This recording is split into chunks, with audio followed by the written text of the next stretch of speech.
warning for southwestern Hamilton County, northern Marion County, until 12:15 a.m. Eastern Daylight Time. At 11:25 p.m. Eastern Daylight Time, a severe thunderstorm was located near Indianapolis and moving east at 30 miles per hour. Expected hazards include 60 miles per hour wind gusts and quarter-size hail. This is a radar-indicated threat. The following impacts are expected. Hail damage to vehicles is expected. Expect wind damage to roofs, siding and trees. Locations impacted include Lawrence, Castleton, Warren Park, and Geist Reservoir.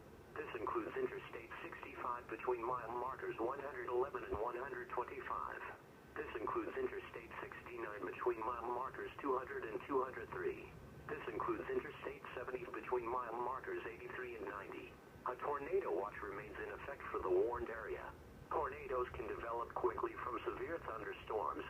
Although one is not immediately likely, if a tornado is spotted, act quickly and move to a place of safety inside a sturdy structure, such